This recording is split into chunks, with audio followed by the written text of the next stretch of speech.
It's just That's because, you know what, I hadn't put my north Picture. third. Yeah. I just see a green dot when you speak. Yeah. Green dots. And welcome to another episode of the KLIQ Nation's Comic Book Chronicles. Yay!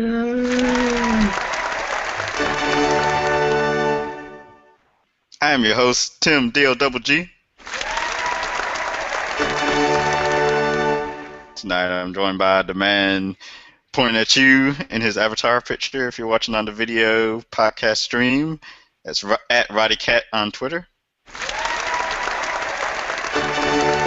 Greetings and salutations. And we also have at agent_70 on Twitter. What's up, everybody? And join us later tonight, we will have Dirt from the popculturenetwork.com.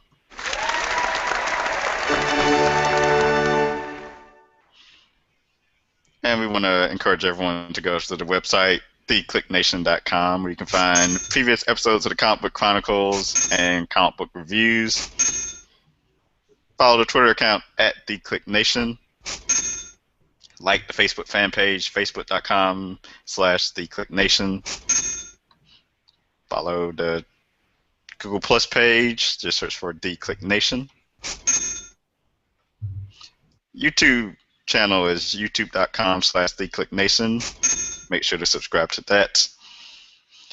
And also subscribe on iTunes and Stitcher Radio. Just search for The KLIQ Nation. And if you ever have any feedback you want to have read on a future show, send that on over to thekliqnation@gmail.com. Hashtag Comic Book Chronicles. Remember that. On your favorite social media sites and pages of your liking. We out there. We in here. And yes, we want to remind everyone that we record live every Thursday night, 9 p.m. Eastern Time. Just make sure to pay attention to the website, The KLIQ Nation, and the link will be at the top of the page. Even though it's not tonight because I have time to get to it, but I'll post the website post after the show is over.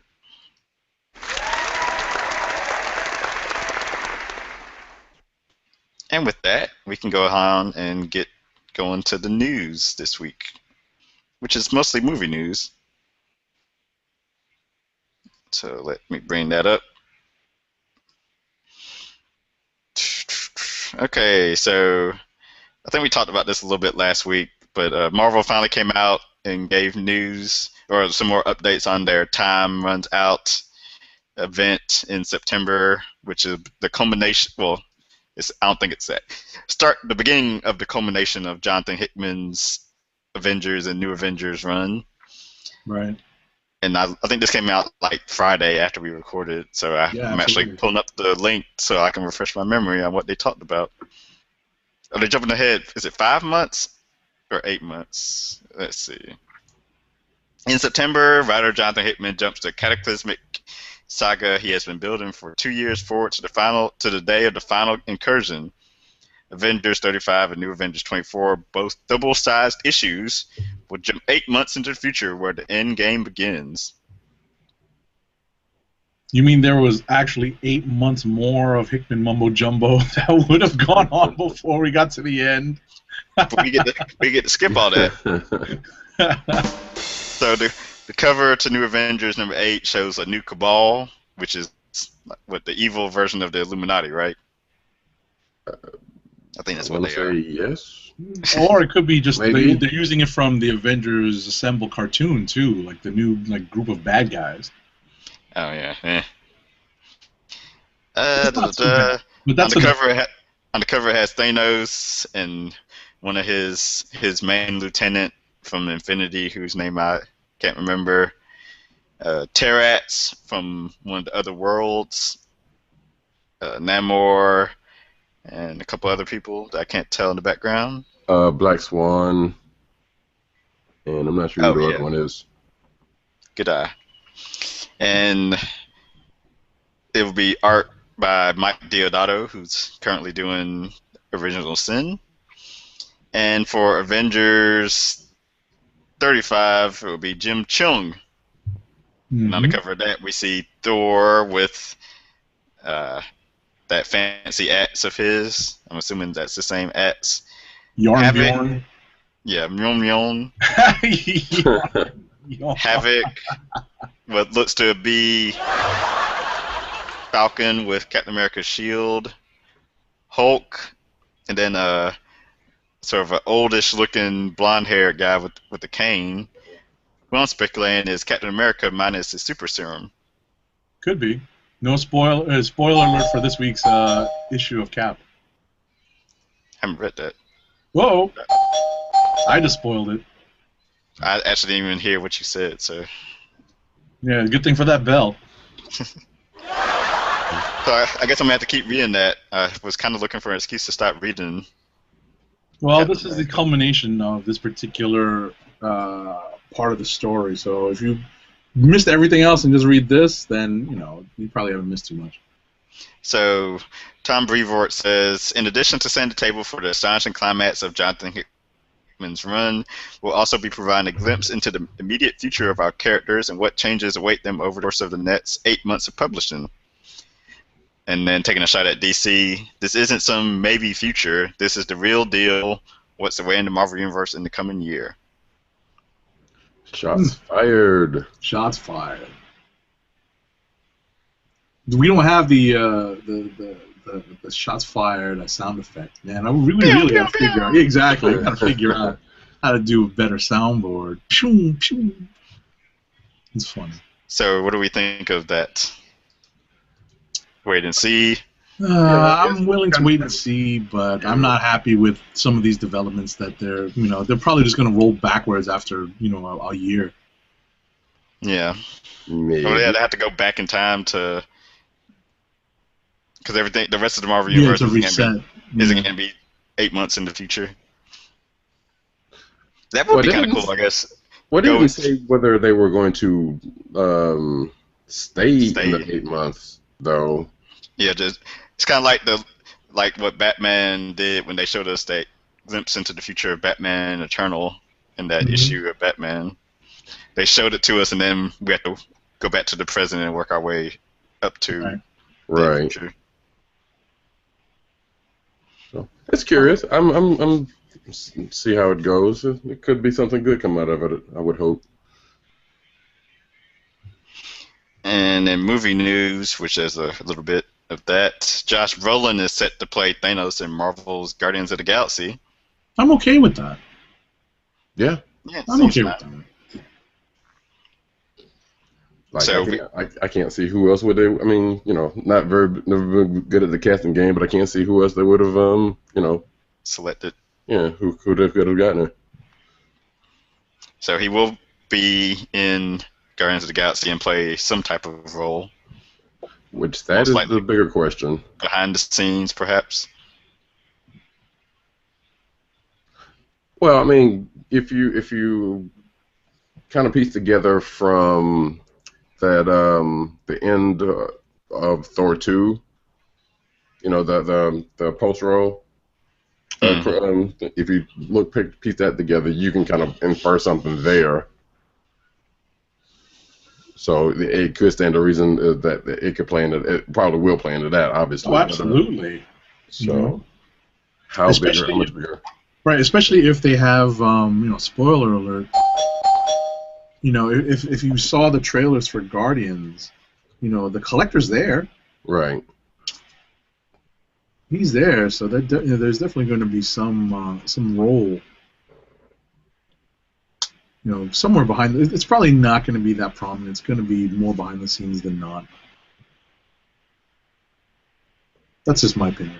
Yeah, that sounds feasible. They're probably going to hold him, and they're probably going to hold him for. I'm not sure if it's going to be the third Avengers movie. That's a long ways away.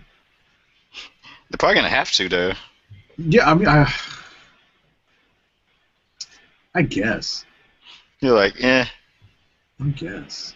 Well, I mean, that would make sense. Cause I suspect he will come in just enough to say, all right, I got what I need, and then they'll continue it in Avengers. Like, this is pretty much leading up to him getting whatever he needs to go ahead with whatever's going to happen in Avengers 3. So, like I said, it'll probably be prominent enough, but I don't think it'll be like, it's like, all right, we got to go here now. So. All right. Cool. All right, next up, I'm going to stay with movies, get all that news out the way. X-Force movie shelved because X-Men Apocalypse. Should be a question mark at the end of that. Too bad. So sad. Meh. Yeah. And this is basically all coming from Rob Liefeld, his Twitter feed. So he's speculating that since X-Men Days of Future Past did so well and Fox wanted to do X-Men Apocalypse, that now there's no room on the schedule for X-Force. Which to that I say, if anything, maybe the X-Men Apocalypse is taking X-Force's spot on the calendar, but it's not like Fox probably doesn't want to do an X-Force movie. One will probably be made. Right. Yeah, it's not like they can't make the movie because this is happening. It's more often than when they plan on doing it. Right. Yeah. And I think he even did some casting, which I didn't look through the whole article. At least the article I saw, he was doing casting for. Oh, Liefeld was? Yeah. Yeah. So it's like, okay, we know your investment in this anyway. So that's right. Righto. And Marvel has picked a director for Doctor Strange. And they might be picking a Doctor Strange very soon too. Yeah, that news will be. I guess it's good to get a director first before you cast the person. Which they do. There was a rumor out there. They were talking about possibly Jared Leto. Mm-hmm. So that's the only thing we got right now. I'm kind of curious as to where, I'm curious of this. Doctor Strange is for lack of a better word, interesting pick. I was about to say strange, but that was. So. I mean, and a movie would be pretty cool if they do them right. So it's going to be Scott Derrickson, the director of this summer's Deliver Us from Evil and previous films, The Exorcism of Emily Rose and Sinister, 2 low-budget horror films that hit it big at the box office. But he sounds like he has supernatural. He can do a supernatural movie then. So. Yes. Very familiar. And so that's it for the movies. Go back to the comic news. So Megan Hetrick, who was set to do the art in Nightwing 30 and was replaced, she put up online original pages from the comic that was completed, just not colored, for sale. And like I was saying online, after reading the comic with no lettering or nothing, just from just the look of the comic, I would have preferred getting that comic instead of what we got instead. Was pretty good. Yeah, and it was written by James Tynion, so she was going off of his script, one would assume. And it actually it was like a funeral for Dick Grayson / Nightwing and heroes that showed up to pay their respects, and instead of the Batman Nightwing fighting with their shirts off, yeah, exactly, that we got instead. Yeah, I would have preferred what we saw, that came out afterward. That's kind of. I was very disappointed we didn't get that the first time around because it was so underwhelming. The ending to Nightwing that we did get. So. All right.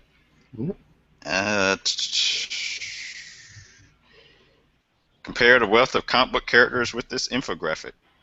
Yep, that was me. So you remember last week where there was an article that talked about comparing Lex Luthor to real world people. Mm-hmm. This one, I think this was this one's pretty much strictly Marvel based and has nothing to do with real people. This is basically comparing the wealth of, the richest people in the Marvel universe. I want to say. Let me see. No, I'm sorry. No, there's some. So you basically have Doom, Green Arrow, Professor X, Magneto, Lex Luthor's in here, Batman's in here, Iron Man is here.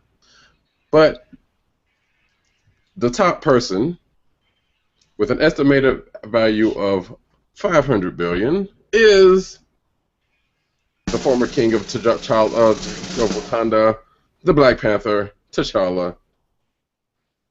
Pays to be king. Yeah, got your own country. It doesn't hurt. So, and of course, like I said, second to him is Iron Man, and Batman is third. Somehow my screen has changed on me. I still find it weird that Doom is so far down the list. Right, because he has his own country, and well, you know what? I wonder, and now because they don't have any tourists. Is that what it is? Well, I'm kind of wondering because this actually came up in She-Hulk because it's like, well, the Laverian currency is pretty much illegal everywhere else. That's right, and hard to convert. To convert, so that probably has something to do with it. It probably does. Not bad. Yeah. Willkommen. Who was in second? Iron Man. Oh, okay. Say welcome to PCN. We've been joined by Dirt from the PopCultureNetwork.com.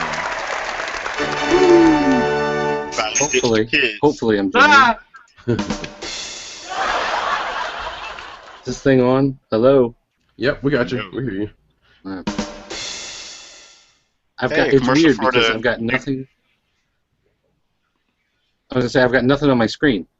Like, I can see the thumbnails of everybody, but I don't have the big picture across my screen that I usually have. Really? What do you see? Yeah, it's weird.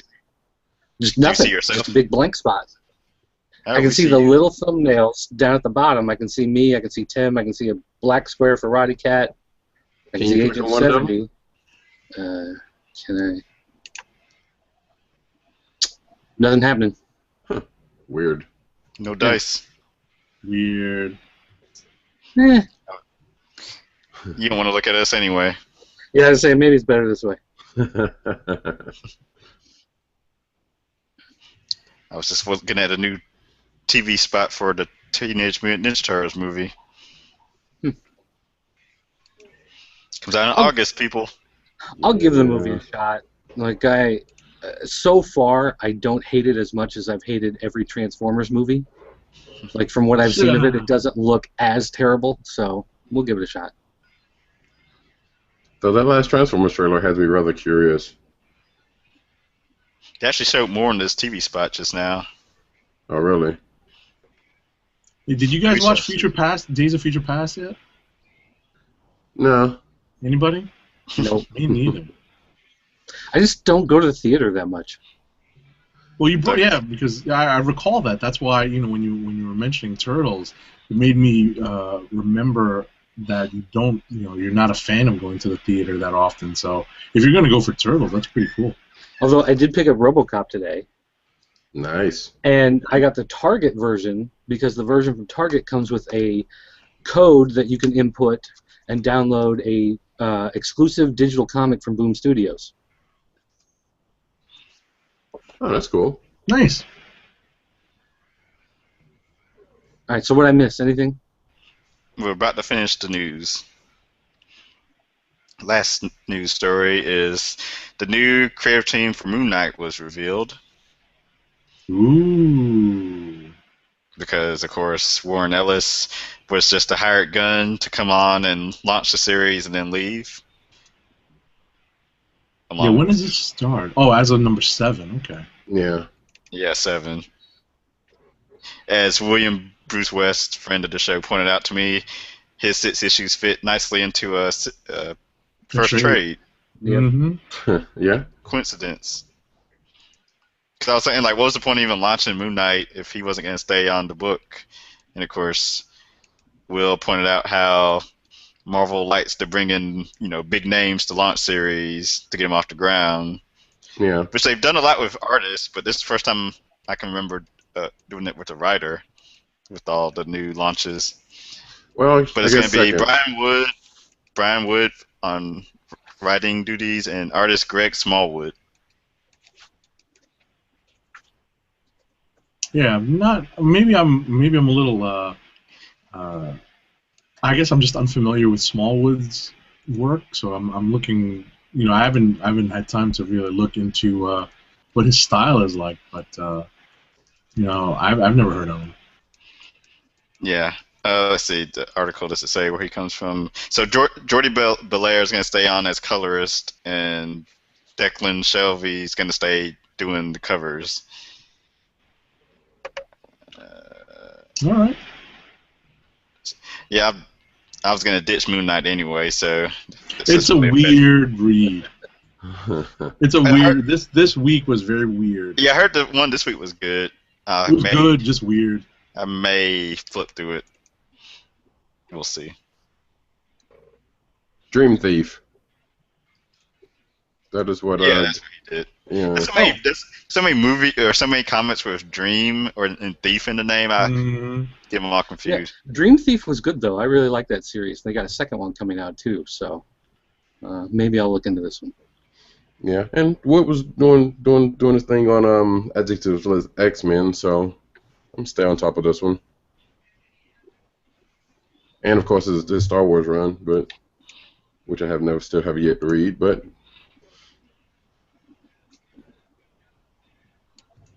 Okay. So now we can get into talking comics from this week. Should we just start with Original Sin number 3?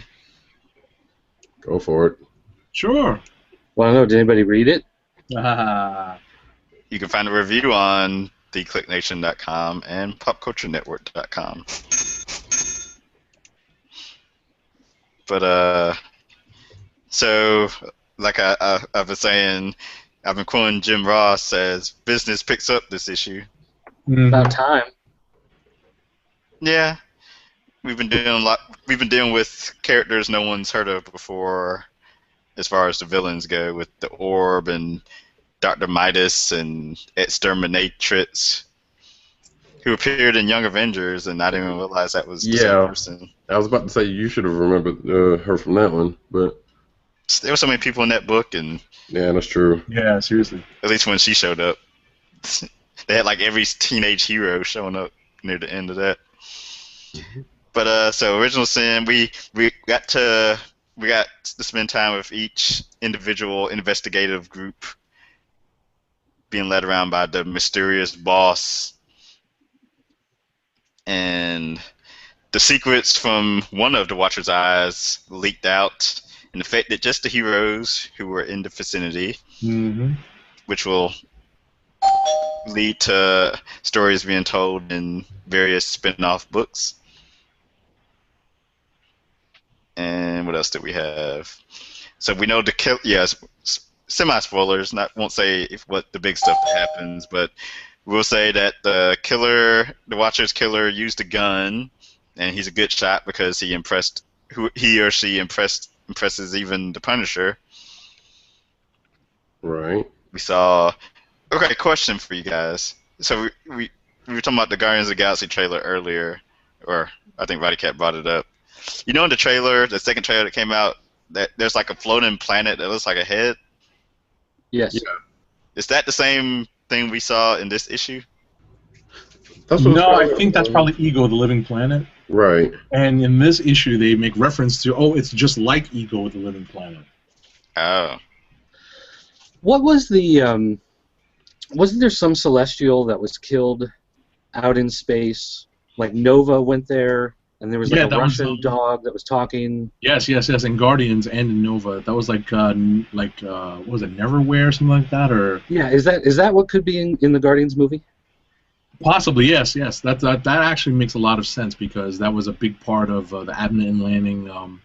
The Guardians and Nova setup. Like they had this kind of area in space that they could kind of, it was like a space station. It was their base for a while, exactly. Right? Yeah. Yeah, it was a space station. It's been a lot of killing of Celestials lately. Yeah, I was about to say, didn't they do it in Uncanny Avengers? That's what led to the world being blown up. Right. Right. So yeah, we won't spoil what happens in Original Sin 3. I was taken aback. I was just like, "What? Yeah, this ain't happening." But I laughed. Everything's funny. I don't know. Maybe it's just me, but I've been more, I guess, intrigued by the storyline going on in the Avengers books than what's actually going on in Original Sin, with Captain America remembering what's going on and having the time gem and all of that. To me, seems much more interesting than what's going on in Original Sin with the death of the Watcher. That was the last. What I ended my review with was saying I'm more intrigued by all the tie-in books and them dealing with the secrets that each hero learns than what's going on in the main series. Yeah. I'm inclined to agree with both of you, but at the same time, there's just enough here that keeps me interested. There's something underneath it all, even though for the most part it's just moving the story inexorably forward. There's a couple of nice little bits in here. They do a lot of comedy with the orb, which made me laugh out loud a couple of times. There's a couple of really fun, like what I thought were pretty funny lines with the orb, like involving the orb.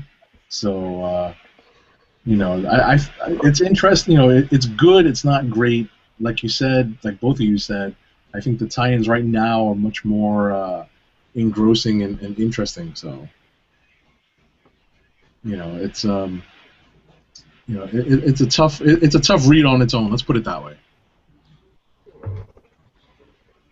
Gotcha. Hey, here's a question. And this may be a slightly dumb one, but are we not sure that Nick is the one that's heading both teams? I was gonna say he looks like the mysterious boss in the shadows. Because that kind of came up on another a couple of the podcasts. I'm sitting here like, how do we know that he's not the one? I always thought it was. Yeah, and that was my thinking going into it, and I'm not sure why people would think that somebody else would be. I always thought it was. It very well still might be. No spoilers for me, but it very well still might be. Yeah.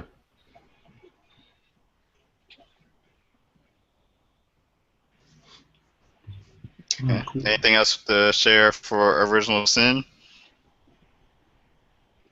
No. Just tell Eyeball Man to stop looking at me. It's all. Tell Eyeball Man to stop looking at me. Every time I flip back to that page, it just made me just kind of laugh. Just laugh a little. It's kind of a nice. It's been a rough week, and I just wanted to see something funny, and so I was reading this, and I kind of turned back to that page. It just made me laugh. It's a needed thing. It's needed a nice chuckle. Tell Eyeball Man to stop staring at Hulk. Wait, actually, I do have another question. Did we get any kind of concrete answers out of this issue? Nope. No, we got more clues. Okay. No. Does it feel like it matters, though? I mean, that's my big thing. I think we won't find out. I don't know. We won't find out that it matters until we read the tie-ins, and that stinks. Well, but that's the problem with this series. Right. So that's that's sort of that's the problem. The problem with it. It's not standalone. It almost feels like the tie-ins should be the main series, and this should be the backstory. But the problem is there's no book that this could run in as a tie-in. Right. There's no place to put this as a backstory somewhere. There's no follow-up book that you could really throw this into where it would make sense. So this has to be the main title, even though it just doesn't feel like it's really the important part of what's happening. What I was about to say, though, I guess it will matter because, well, if there are any interesting stories come out of it that the other books will take up, which sounds like, especially with the Avengers, could very well be, and already starting to sow those seeds. So Yeah, but again, that's not happening in this book. Right. So I mean, I've kind of been thinking of like Age of Ultron kind of felt the same way. It was like nothing in there was anything groundbreaking, but it could have potentially led to stories, that the other books took up. And I think that was probably the whole point of it, not necessarily that it was going to do anything special. Just watching the new Guardians of the Galaxy TV spot. Oh, and also, if you buy the digital version of Original Sin #3, you get the Infinite comic, the second Infinite comic from Secret Adventures, I believe. All right, cool. Okay. Who wants to bring up a book next? All right, I'll do one because this is my my moment of shame. I have to bring up Cyclops #2. Whoa!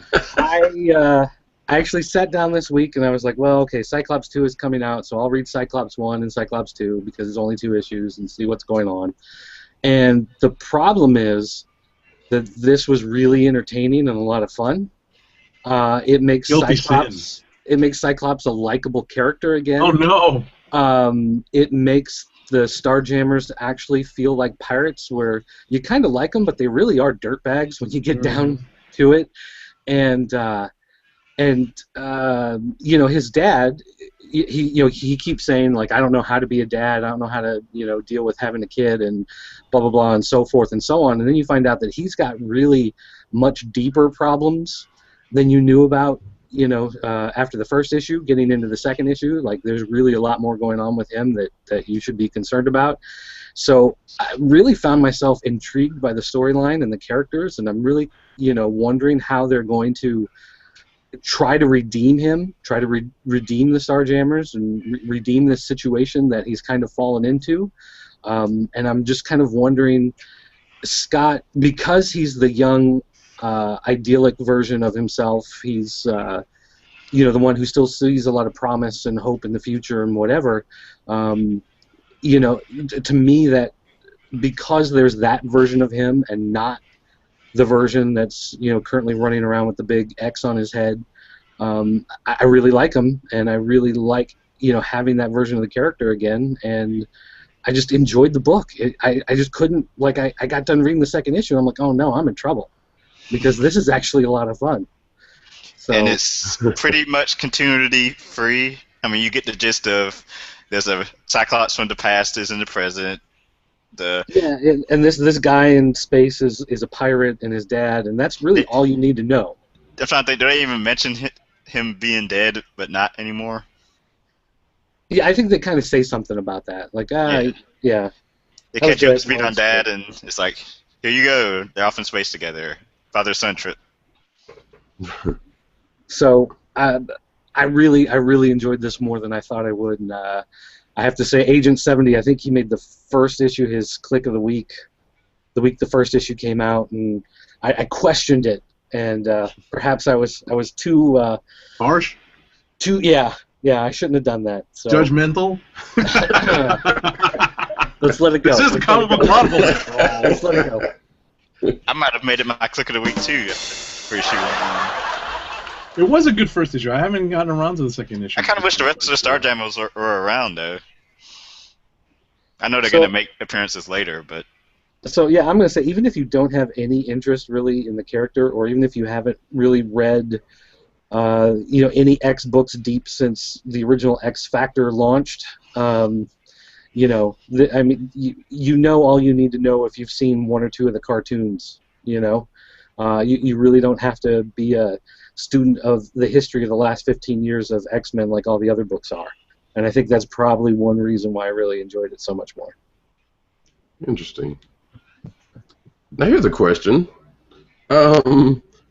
Does old Cyclops recall all the memories that Scott's going through, the young Scott's going through now? Like everything he's doing now, does he know, hey, I remember doing that because I'm right here? I don't think so. No, it doesn't work like that. They're not doing Marvel time travel like that. Yeah, I kind of figured it out because I'm thinking, all right, at some point this is going to end, and young Scott's going to go back and like, is this just going to just flash Cyclops' whole, the current Cyclops? I mean, the old Cyclops into who young Cyclops is now, or it was that's one of the things about time travel that when someone goes back and if they change time, it's like that Back to the Future paradox, that if Marty goes back and changes time, then when he goes back to the present time, he shouldn't remember anything of his past life because technically it never happened. Right. His history has changed, but it's just time travel are those weird stories that you just can't. There are too many different things that could happen, too many different ways that the rules could work, and you just don't know until you actually do it.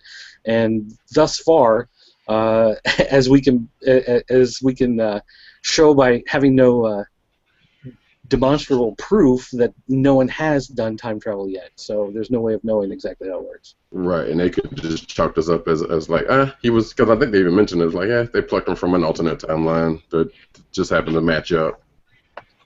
Or they're all clones with fake memories. Oh, jeez.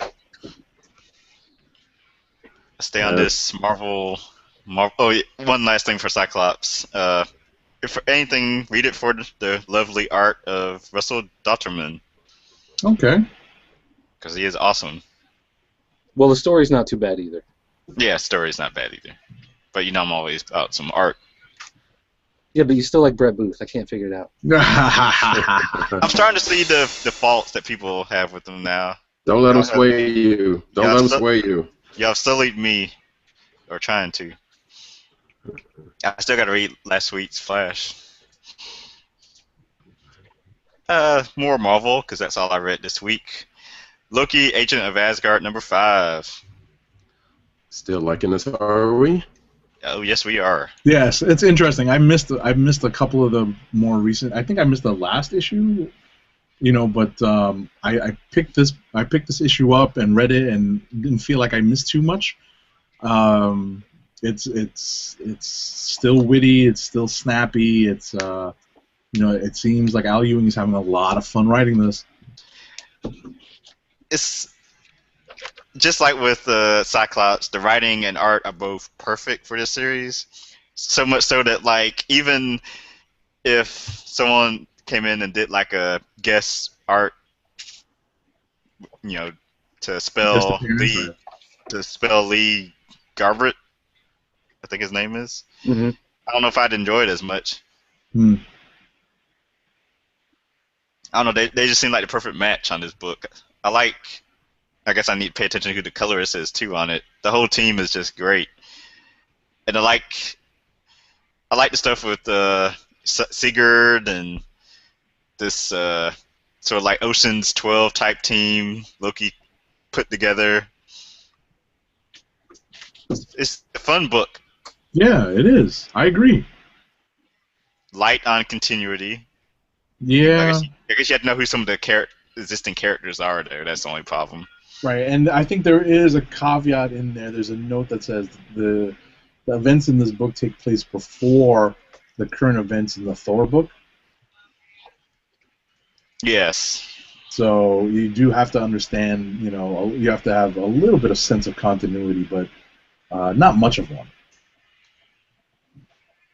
No real need to read what's going on in Thor, but they probably recognize that there's a lot of Thor readers who probably read Loki as well. I didn't know what to think when they announced a Loki ongoing series, but they've made me a believer. Oh, you know what it is?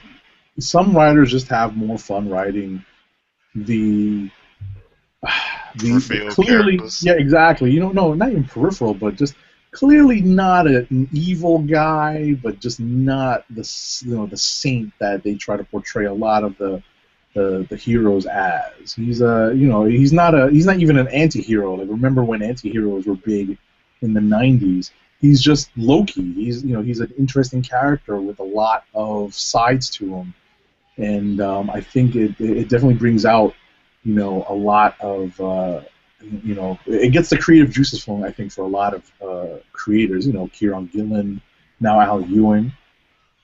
Yeah, I was about to say, plus the cinematic and the Young Avengers portrayals of Loki, I'm sure, has given them something to go off of. Definitely. Yeah, I'm sure ever since the Avengers movie that Marvel's had plenty of blind submissions for a Loki ongoing. Sure. And a potential movie. Yeah. Actually, was it another podcast I listened to, from the other podcast, mentioned how they wouldn't be surprised if a Loki movie was one of the unannounced, untitled movies and coming up. There was an article about that being a rumor in Phase 3, so...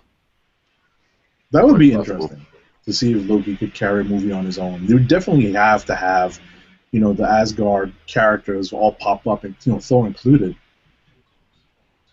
Yeah, and I suppose that may have to come off of whatever's going to happen in Thor 3.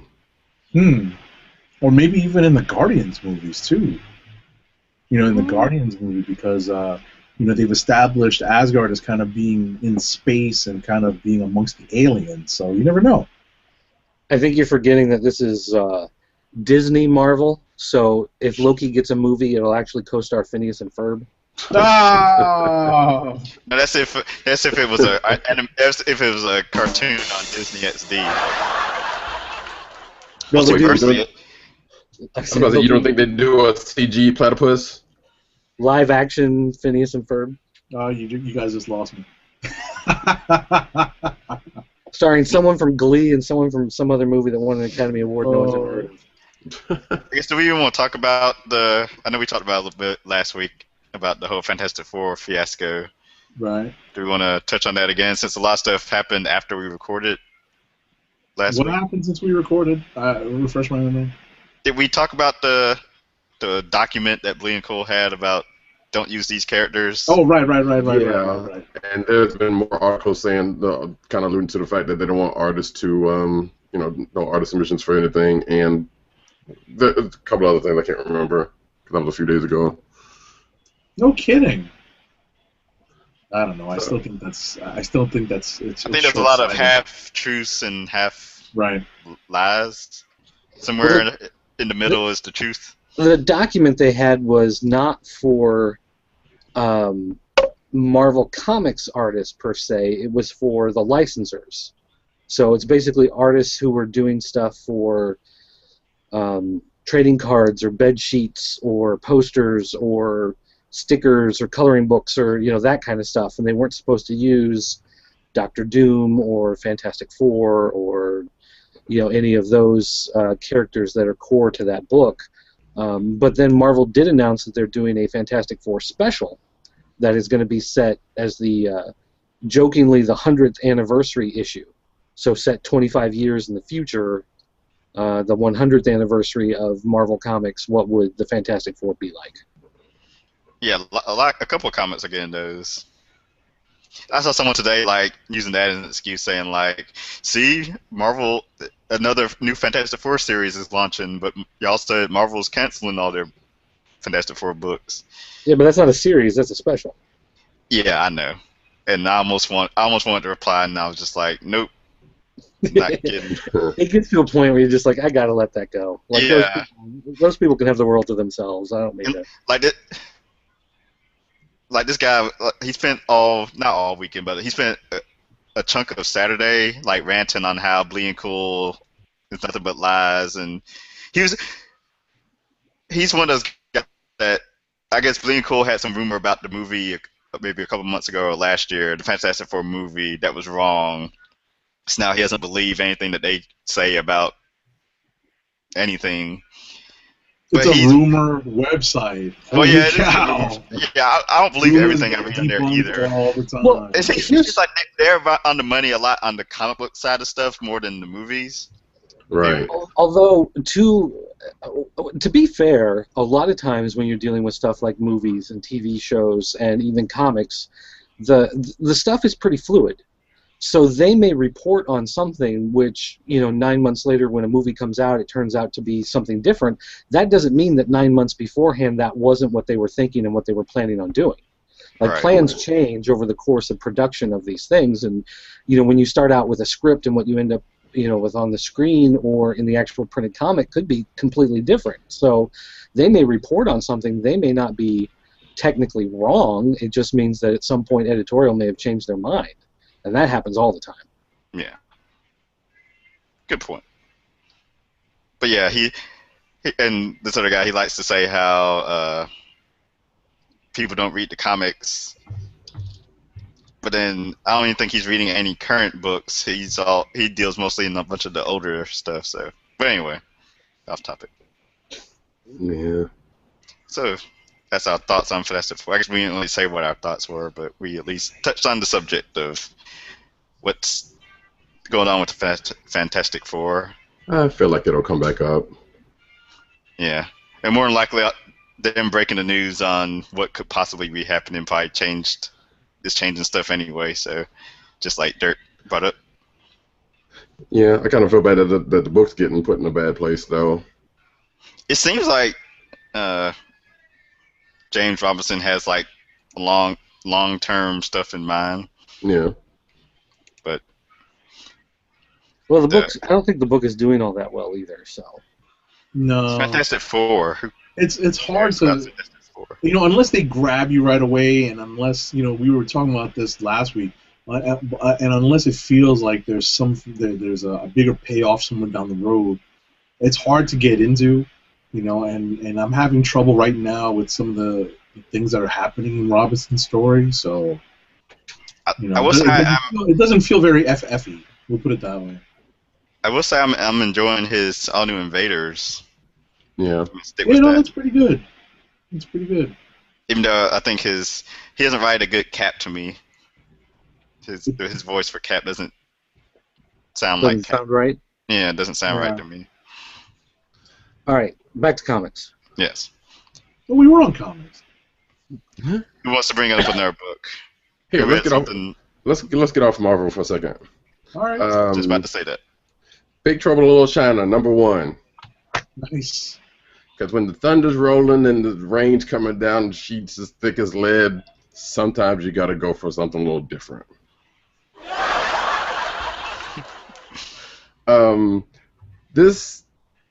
So I am an old person. I think we've established that by now. So this is a book that is based off of a book and comes directly behind, comes directly at the end of the Big Trouble in Little China movie, which was by John Carpenter, for those who don't know, back in the 80s. It was very much an 80s movie. This book has very much those same tones because, as I said, it just comes off, like, straight off at the end of that movie. So if you've seen the movie and you've seen the end of that movie, it pretty much picks up there. That said, the tone of this book is within the tone of the movie. It kind of actually directly goes from the tone of this movie and starts launching off into something else, but it picks up pretty nicely. The comedy in this, the tone of the comedy in this book is pretty much aligned with the movie. Well, John Carpenter is plotting this, right? Right. So it very much shows in the book. I'm not sure if I'm totally sold on a couple of spots in it, but where it picks up and where it's going is like, hey, if they did another movie, they would probably come from this point anyway. So probably I kind of wonder if he did have some notes for another book, for another movie at some point, and just kind of took that and said, well, here, use this for the book. Sounds about right. So I will never say, if you are a fan of that movie, or the 80s in general, well, I'm not even going to say that because I can't say there's this much 80s, but if you are a fan of that movie and any characters in there, you will enjoy this book for that much and the tone of it. And the art in itself, huh? Go ahead. Who's the publisher? Boom. Boom. Okay.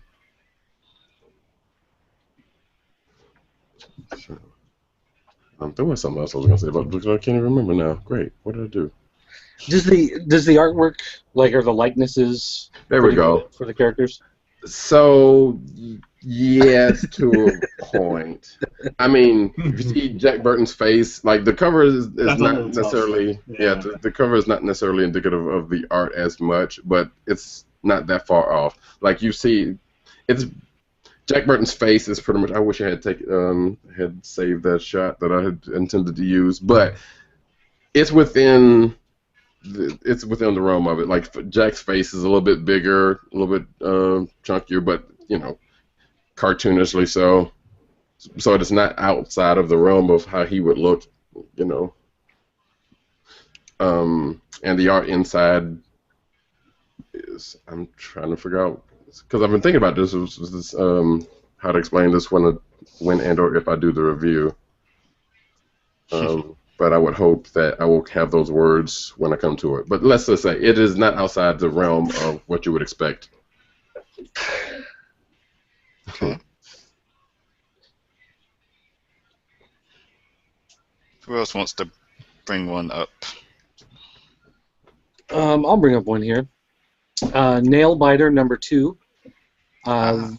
This is continuing the horror series from Image. It's funny because I read the first issue and I really liked it. And it's about this guy tracking down a serial killer. He ends up dead, and his former partner, was supposed to meet him. So he's in town trying to figure out what happened to him. And from this town, all these serial killers had emerged over the years. And the guy's trying to figure out, is it something special about this town, or is there someone, putting these impulses in the people and whatever. And in the meantime, after I read the first one, the first season of Hannibal popped up on Amazon Prime. So I started watching Hannibal. And if you've ever seen that TV show, it's Hannibal Lecter, serial killer, and it's all about these guys chasing serial killers and whatnot. And so now I went back, like all of this has been in my head. I go back to read issue #2, and I feel like they really nailed the atmosphere in this comic. It is so hard to do a horror comic because blood and gore and all that type of stuff just really doesn't come across well when it's drawn. And Hickman did a story last year or 2 years ago about a serial killer in like the 1920s traveling around, and it was I want to say it was called Secret, but I don't think that's right. I think that's a different series. But it has that same type of creepy atmosphere. The characters feel real. You feel like they're actually in danger. You're worried for them as the book's going along, and it's more of building that tension and that atmosphere, and not so much about the fact that you're going to see someone get their, face chewed off, or they're going to get, gutted in the middle of a scene or whatever, because obviously that's not going to have the same emotional impact on you. So I think they really nailed that creepiness and making you care about the characters and building that world that feels real, even though all this type of horrible stuff is happening. And the second issue is just as good as the first issue. The first issue was my click of the week it came out, and I'm probably going to make this my click of the week this week, unless someone could convince me otherwise on a different book as we're going through things tonight, because this is just it's so well done, it's so well crafted. They obviously thought everything through so well that things just fall into place perfectly for telling the story. The pacing is good, the artwork is good, everything about it is just a great book from top to bottom. Yeah, I wanted to try to get to it before the show tonight, but just couldn't do it. Did you read the first one? Yeah, I read the first one. Enjoyed it, so. Yeah. I will get to it, it's just a matter of when. Right now. Well, that was over. Oh well. Okay.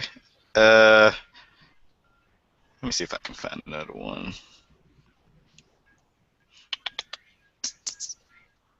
Are you still reading New Warriors?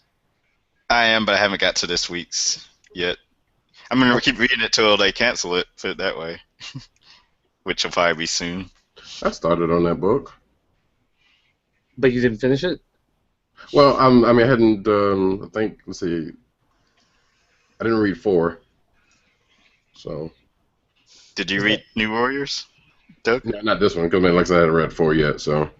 No, I'm not really a fan of New Warriors. I just saw that it came out this week, and I knew that you had been you were the head of the Night Thrasher fan club back in the day. So yes.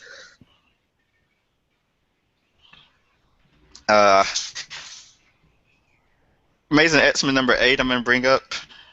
Okay. Just because that was a little weird. I'm not sure if I'm gonna actually keep up with this series anymore. This issue is weird. I put in my notes that I'm not sure why this book exists anymore.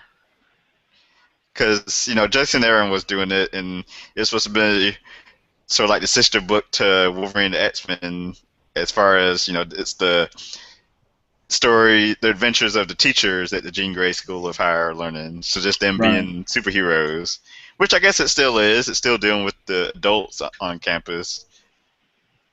But Jason Aaron's not writing it anymore, and they're doing a 5-part with World Wendigo. News nerds need, man. I got to open the first page. I opened the recap page, and it said part 1 of 5. I was like, 5? Yeah. Good grief, 5. Come on, 5 parts to a Wendigo story. Yes. Come on, you got the great title for a trade paperback. So I like Ed McGuinness art, so it has that going for it. But there's a couple of points to McGuinness's art in this that I kind of was taken aback. Like the very first, like the person that hold on, the person that dies to set off the Wendigo infection or the Wendigo curse. I thought some of that art was pretty weak. Yeah. Like the guy whose head his neck snaps. I was just like, wow, that's really not very good, McGuinness. Yeah, that was just bad. I think it was Newsarama's review pointed out how the Dexter Vines usually does Ed's inks, and he's not on it at least this issue, so it looks a little different. Yeah. He's not providing the kind of finish and flair to it, I was very disturbed by this book, although I've kind of lost track of Alpha Flight, as an older reader. I thought James Hudson was dead. I thought they were all dead in some issue of Avengers. No, that was Omega Flight, I believe. Omega Flight died in the Avengers, right? Yeah. Well, isn't James? How James Hudson is back? What's going on? Well, I guess not. Not. No, spoiler alert.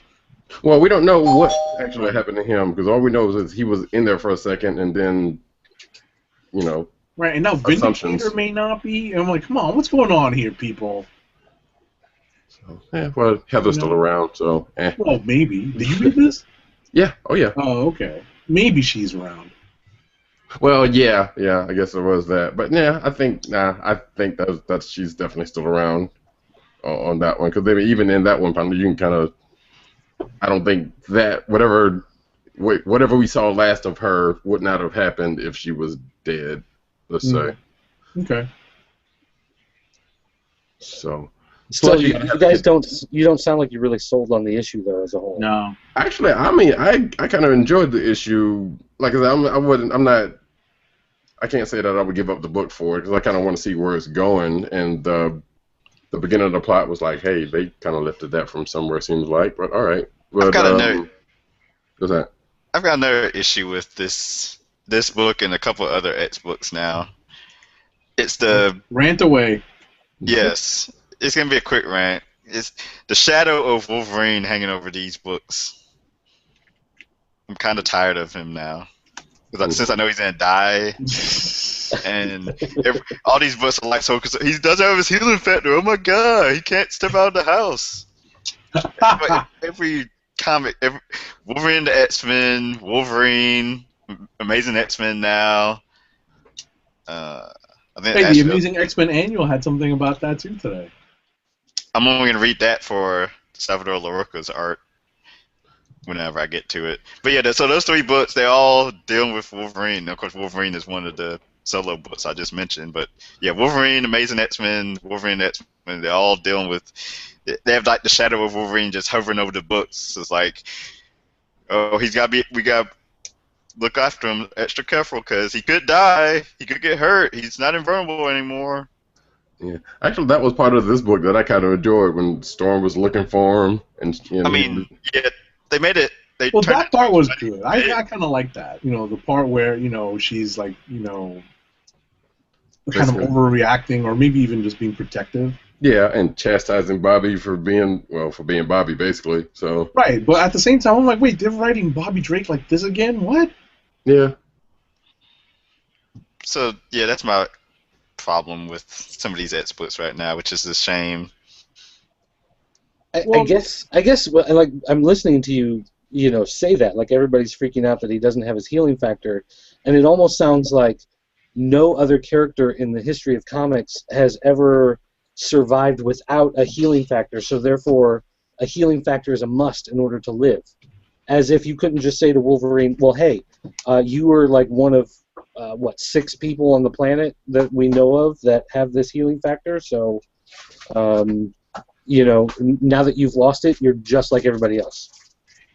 Like, it shouldn't be like oh my God, you're dead. It's like, oh my God, you're boring now. Nah. Yeah, but even in this, like in this issue where where was I going with this? Like, even when they were looking for him, and because there was the funny part about it was like they bring up the fact that it's like basically X-Men died, because in the beginning you see Nightcrawler, you see Colossus and Nightcrawler talking, and then they just have that little 2 seconds about everybody who's died, or not everybody who's died, but the bunch of people who's died, and before going into the fact that the Storm starts looking for Wolverine. So I was like, yeah, okay, we know this. You're like, you bringing that up, So that part, of course, was that. I was gonna say, and of course, every X-Men who dies stays dead forever and never comes back. Exactly. Mm-hmm. And exactly, and that was part of that part of the book also, because Nightcrawler was like, because Peter was like you're dead recently, and Nightcrawler was like, well, so were you. Yeah, exactly. Like, I went to your funeral, and then Peter was like, well, yeah, but you died, and then they start running down people's names. I'm like, yeah, okay. Yeah, that was kind of funny. Yeah. So some of the X-Books are in a weird spot right now.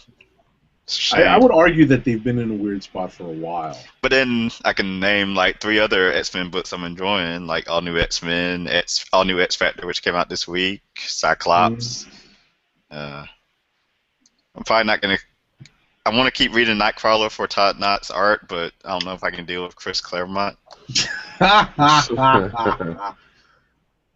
This is a weird turn of events, because Storm has a book coming out. I'll check out that for Greg Pak. Yes, I think that'll be worth reading. Oh yeah.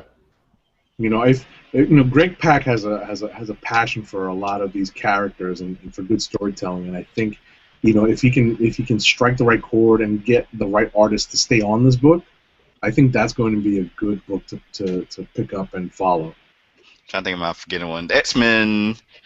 It's losing Brian Wood, but picking up Mike Guggenheim for like 3 or 4 issues.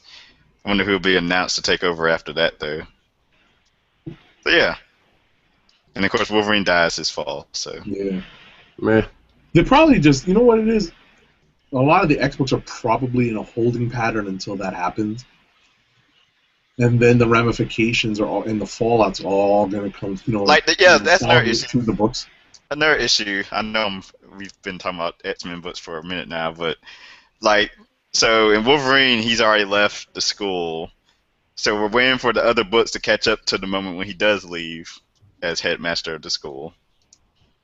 And I know they promised, the books will catch up with Wolverine, but it hasn't happened yet. Mm-hmm. So that's another thing like that shadow hanging over the books. But anyway. All right. Let me throw out a book, see if there's anything here that people read. You know what? I didn't put on my list that I read Avengers World number 7. Okay.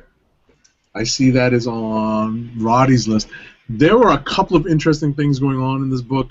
Yep. I'm halfway through it, so continue. Part of it was part of it is kind of taken from, I guess not real world events, but from real world anxieties. Yeah. It's like, wait, China's got their own version of Shield. Exactly. When I saw that, I said the exact same thing. I was like, because of course they do.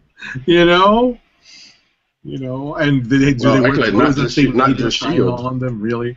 Yeah, I was about to say, and not just Shield that they have their own of. Yeah, exactly. So, exactly. So. Yeah, I thought it was a good read. I thought it was like just like I said in my notes. This is probably the closest thing we're going to get to a Falcon solo. And then I read that part. Like I think I had said that right before I got to the part where the Chinese Shield shows up. Mm-hmm.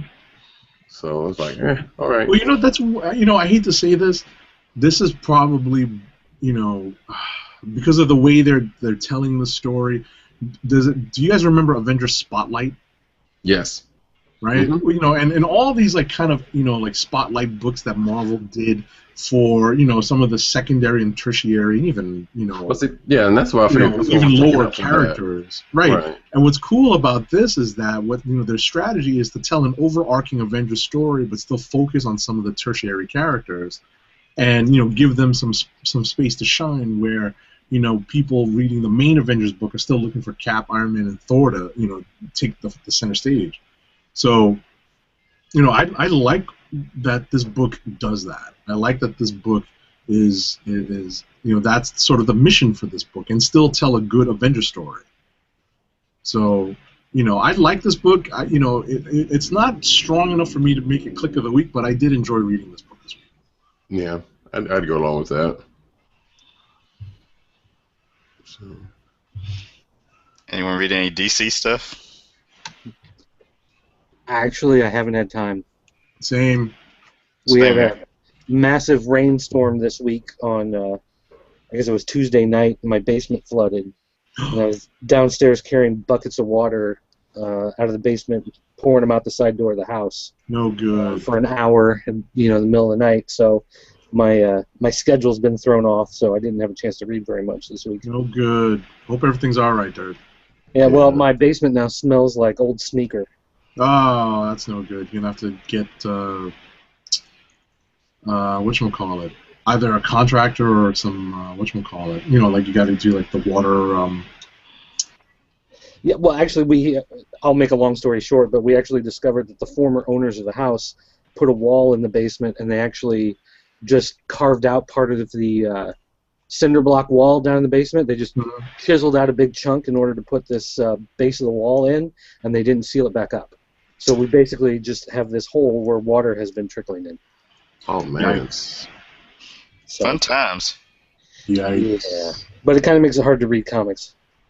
Yep. Understandably so. Yep. This would be a real funny thing if I was the only one who had actually read a DC book this week, considering I'm the only one who probably doesn't read DC. Well, actually I did read one, but I didn't read any this week, but that would have been pretty great. I just didn't. I didn't have the heart to do it today. I was exhausted. It's just been a rough week. So I wanted to try to read Batman Eternal. I wanted to read the new Futures Ed #5 today. No dice.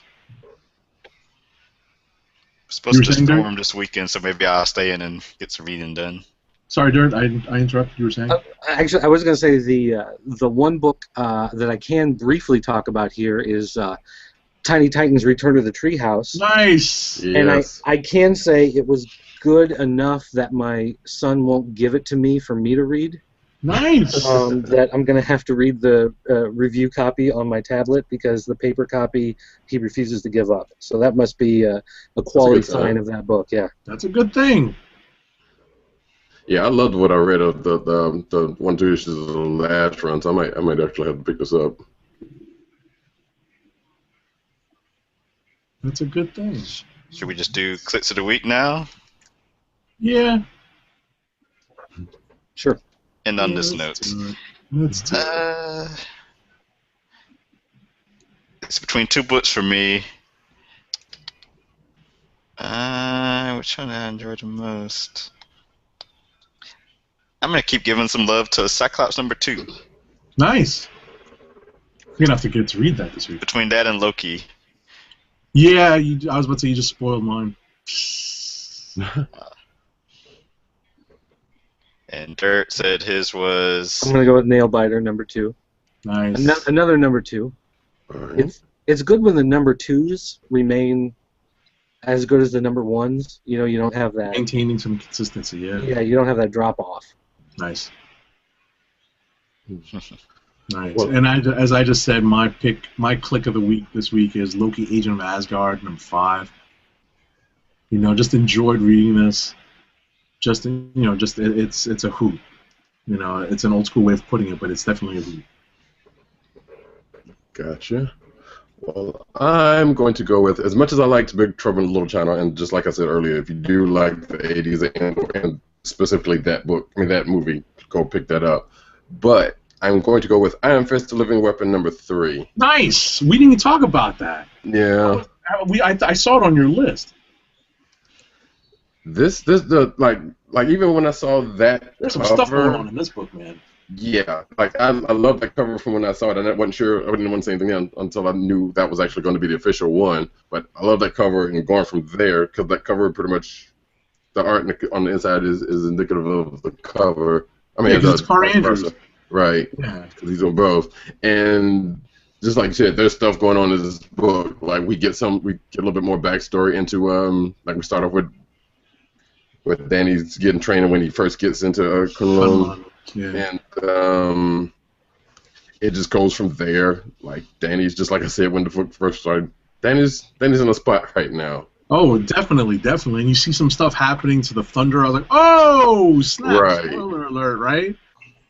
Exactly. I was like, wow, they're not messing around with this one. Yeah. But this was a very good read, and it's got a lot of action if you want, and a little bit of probably it's a little bit of backstory that's gonna right.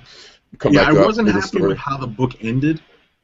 Yeah, and that kept it from being my click of the week. And I'm starting to drag here, fellas. That's why I didn't even object. I didn't even start the lightning review round that I usually try to throw in when we start to kind of peter out towards the end of the show.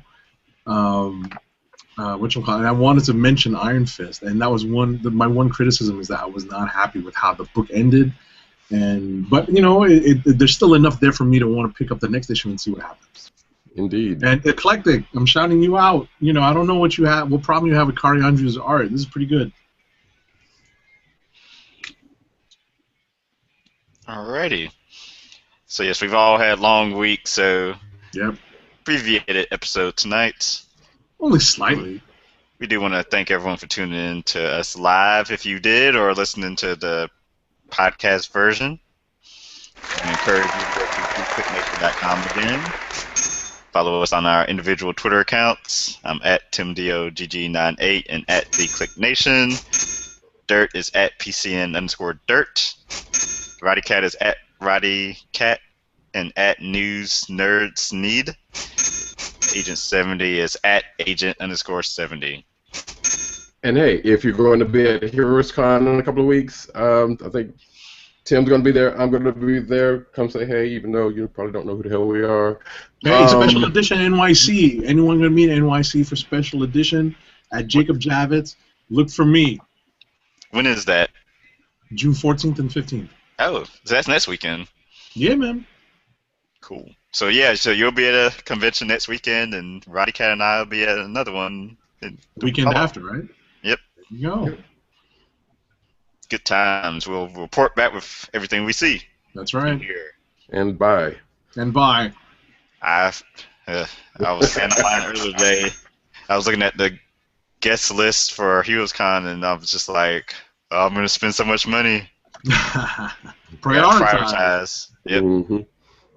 But we'll talk about that later. You got it. We'll have our pre-con and post-con wrap-ups over the next couple of weeks, too. So look forward to that, listeners and viewers. So with that, we will bid you adieu. Yeah. We are the Comic Book Chronicles, and we are signing off. Hey!